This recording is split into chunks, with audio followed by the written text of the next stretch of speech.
Hi, I'm Robin Russell and welcome to Coastal Today, an inside look at Coastal Carolina University. My first guest this week is the Dean of the College of Natural and Applied Sciences, Michael Roberts. Welcome, Michael. Thank you, Robin. I'm very happy to be here. Let's talk, this is your second year. Yes. Let's talk a little bit about the challenges that you have faced as Dean of the Science. Well, I think the largest challenge has been the issue of dealing with, as you well know, the space problems in the sciences. And I'm very happy to want to thank the voters of Horry County because they just voted in the sales tax swap, which will be transformative in terms of what the buildings that we're able to put up. We're right in the middle of a building process right now that's funded by a student fee.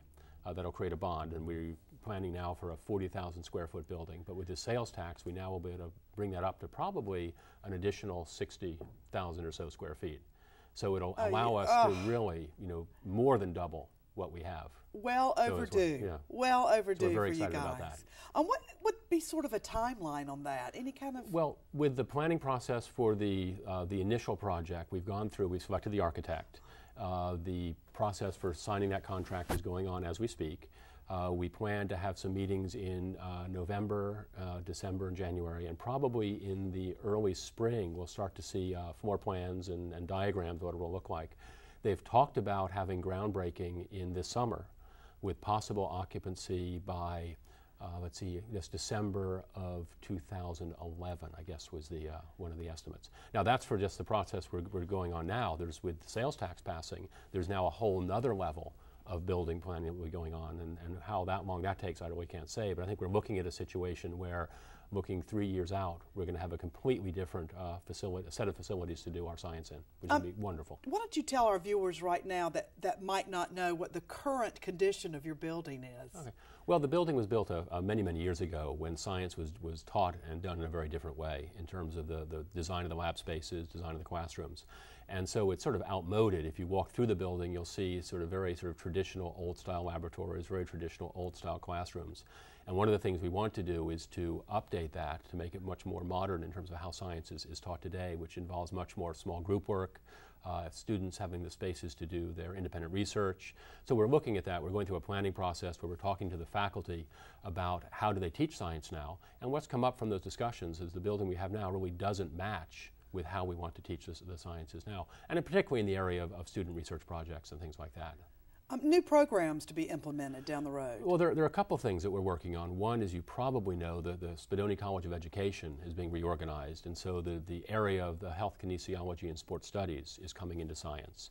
So that brings up the opportunity to add a fair number of health science-related programs. One we're looking on at looking at the basic science level is a biochemistry program. That is moving through the process. We're also looking at biology, a medical technology program, and then also in the wings moving forward is a nursing program as well. And that's all related to our growth in the area of health sciences, because I think that's really something that students are really interested in. It's a growth area in terms of job opportunities for students, and so it's something we really want to expand on. There's a number of other issues. The computer science program they recently got their accreditation reaccredited.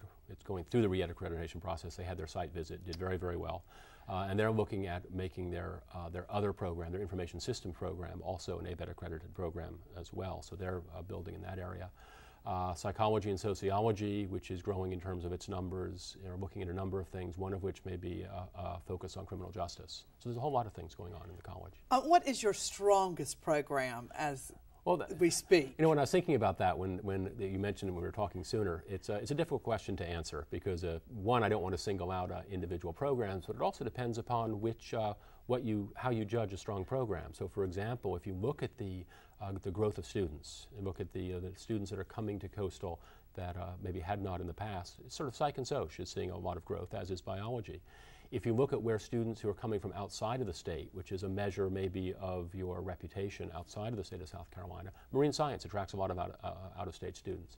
If you look at the recent accreditation success, clearly computer science is a very strong program because they've done very well in that way. If you look at retention of students, even though it's a small program, the chemistry and physics program do very well in student retention.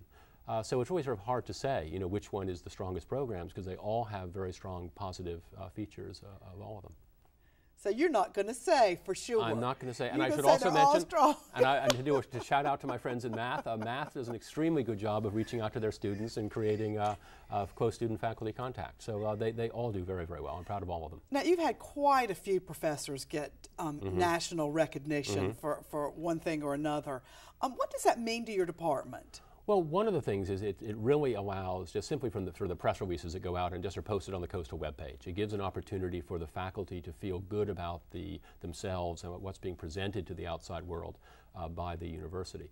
In addition, if you look at where the faculty are getting known, it's largely in more national and international scientific venues. So you have individuals like Professor Pettyjohn in psychology, who's gotten a lot of notice from the work that he's done.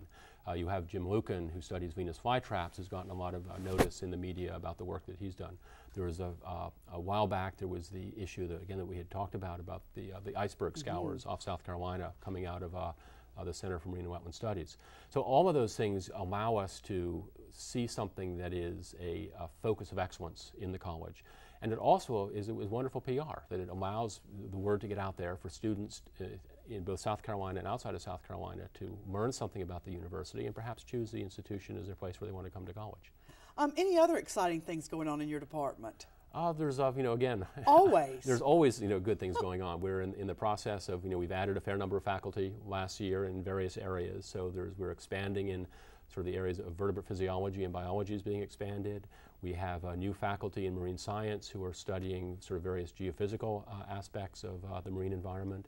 We have new faculty in math that are adding new things. So there's an awful lot going on. And I think, but the big thing really is the building of the new building, the planning for that, which will really allow us to really transform the way we teach science at the university. Long overdue. You guys are already strong. I don't know what's going to happen after that. Well, right now I think we're number 2 in number of students taught and number 2 in number of majors. So our goal is number 1. You'll be number 1 all the way around. Yeah. Michael Roberts, thank you so much for joining us today. You're very welcome. Thank you. Stay tuned. We'll be right back with more Coastal Today.